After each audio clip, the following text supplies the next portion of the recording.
Papo de Luta. Bom, vamos seguir aqui no UFC, vamos falando do peso galo, né, cara?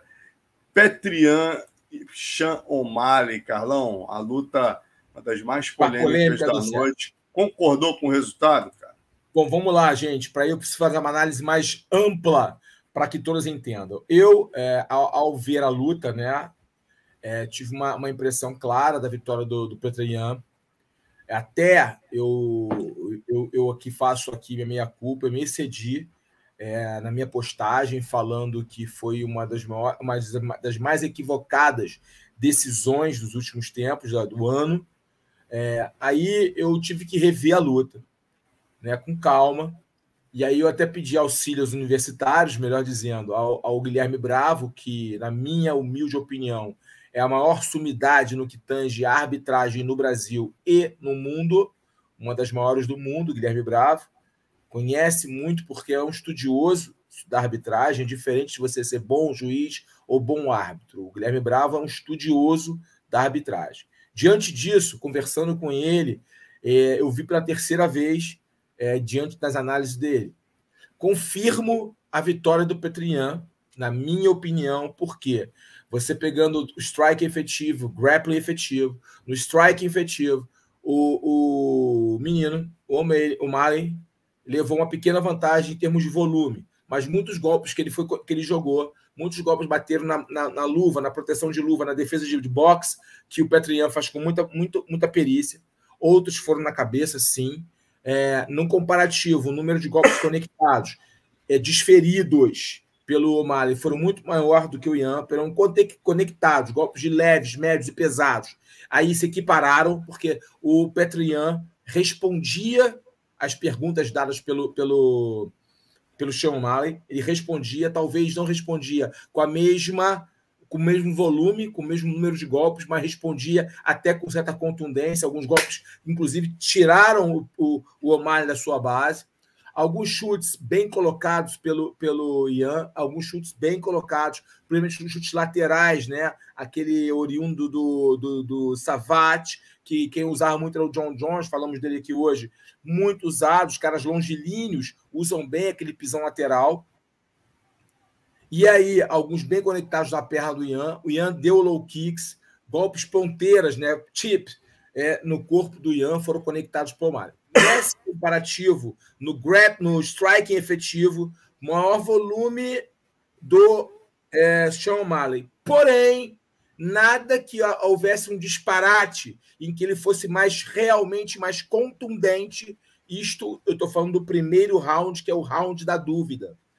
E, além disso, o lado do Yan, ele respondeu a maioria absoluta dos golpes desferidos pelo O'Malley. Ele respondeu quase todas as perguntas, ele respondia em seguida, e quando não fazia perguntas, também com os chutes que não foram defendidos por O'Malley, ele recebeu esses chutes, inclusive em algum momento ele troca de base. Mas o O'Malley ele é ambidestro, troca de base, sim, mas a troca de base foi logo após ele ter recebido os chutes. Por sinal, chutes foram conectados, ele sentiu e optou por trocar a base, mesmo ele jogando com as duas bases. Perfeito?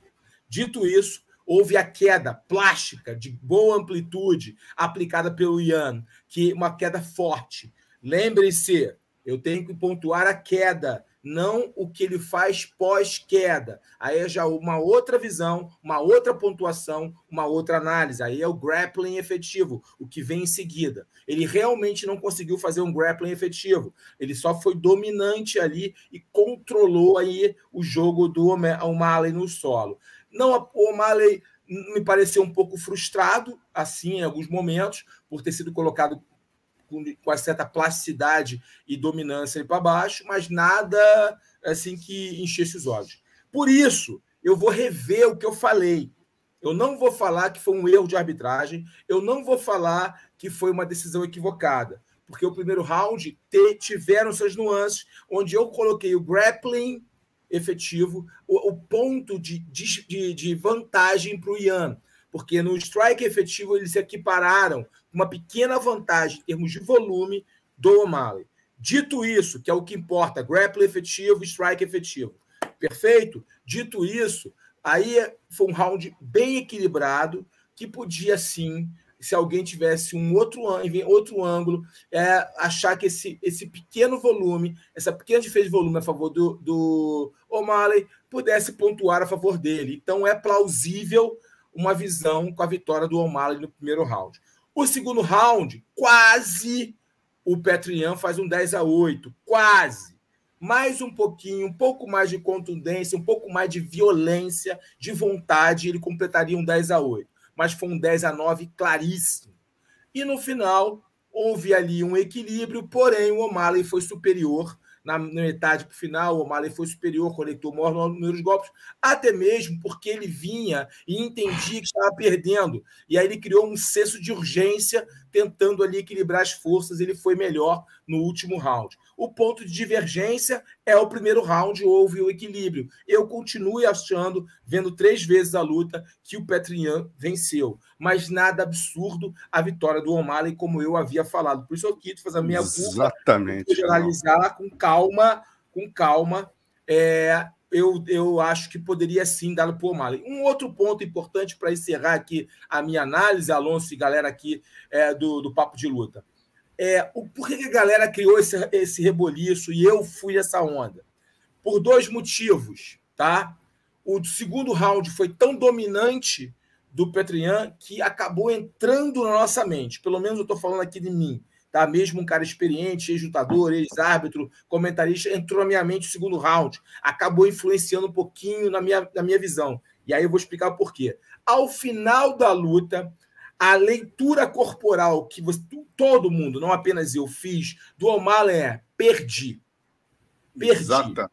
E aí, quando ele entrega que perdeu, obviamente todo mundo fala. Ele também achou que perdeu. E ele achou que perdeu até na entrevista. Ele deixa claro pela forma que ele responde ao DC. E o público vaiando também. Mas o público, tudo bem, o público é emocional. Mas lembre-se, sempre existe uma rivalidade ali quando você vai um russo contra um americano. Existe uma rivalidade. Então, o público vaiou, né? E é um público aí que, teoricamente, estaria mais para o lado do russo, né?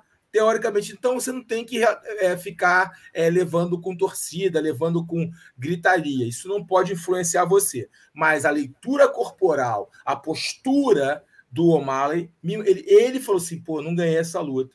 Eu não ganhei essa luta. Ele ficou até meio envergonhado na resposta. Eu acho que tudo isso acabou fazendo com que a galera inflamasse, que tivesse sido garfo, um roubo, um absurdo. O lado emocional, né, acabou aflorando nos fãs, aflorando em quem estava assistindo a luta e criou toda essa polêmica em relação ao resultado. Mas se a gente analisar com calma, com técnica, com entendimento de regra, a luta foi bem equilibrada e o resultado estava por jeito para qualquer um.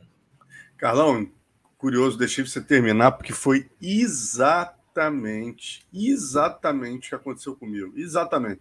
Eu acordei no dia seguinte agoniado, cara, que eu vi muita gente debatendo. Falei, cara, para mim foi muito caro a vitória do Petr Yan, tanto que eu entro no depois do gol com o Conor e falei, porra, o Conor estava mais equilibrado, eu estava revoltado.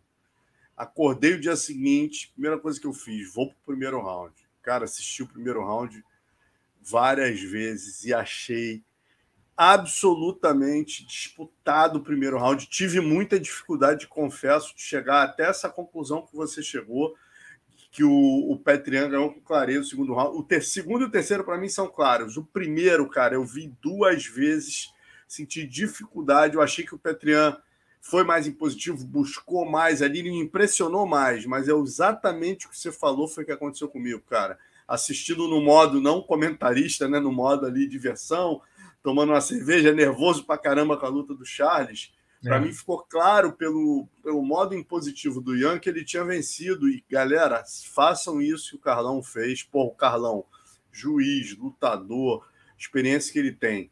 Ele reviu e viu esse round. A mesma coisa aconteceu comigo, cara. Quando eu revi, parecia outra luta. Você vê o que é o mental, né, cara? Você tá sugestionado ali. Eu tirei o som, né? E eu tirei o som. É importante. Exatamente. Galera, não viu o Joe Rogan falando? Nada, eu tirei o som, tal, para poder fazer uma análise bem fria. E nas 3 vezes, uma das vezes eu fiquei muito assim em dúvida, tive que aí voltar aqui, inclusive os golpes, tentar fazer ali devagar o golpe, para ver se o golpe era conectado, e eu vi que muitos golpes bateram no braço dele, porque ele tem uma defesa de boxe, que ele bota a mão para encaixar o golpe dele, para segurar o golpe, ele faz muito bem isso, o Ian. Então, muitos golpes lançados, né, os golpes retos lançados pelo O'Malley, muitos não conectaram de forma forte, né? Não foram golpes médios, foram golpes leves, não foram golpes pesados. Então, em alguns golpes no corpo dados pelo Ian, o O'Malley ia para o lado, ou seja, ele sentia o golpe. Enfim, não dá para você categorizar que foi um absurdo, não foi. Eu, emocionalmente, acabei falando que foi um absurdo, mas agora eu peço desculpas, não foi um absurdo, foi uma luta equilibrada e a vitória do O'Malley não deve ser contestada, porque sim, há margem para entender, visualizar que ele pode ter vencido essa luta. Exatamente. E outro ponto importante para terminar aqui, o Alonso, sobre essa luta, pelo menos na minha análise, o O'Malley ganhou muitos pontos comigo em termos de coração. Esse moleque lutou lá, meu irmão. Bom. Lutou lá na torcida dos caras, né? Qualquer americano não é só isso. Ele é muito bom. Ele precisa corrigir várias coisas. A defesa de queda dele é ruim. Tá? Ele não tem o check, ele não defende chute, ele precisa melhorar isso, mas esse moleque tem muito recurso, ele é muito bom. Se ele focar no treino dele, é que ele é muito focado no mainstream, né? Ele é muito focado em vender a imagem dele, ele já ganha muito dinheiro, mesmo sendo um cara ainda escalando ali os degraus. Ele já ganha muito dinheiro, já faz propaganda, tal. Mas se ele focar ali em melhorar tecnicamente, esse garoto vai voar, ele é muito bom.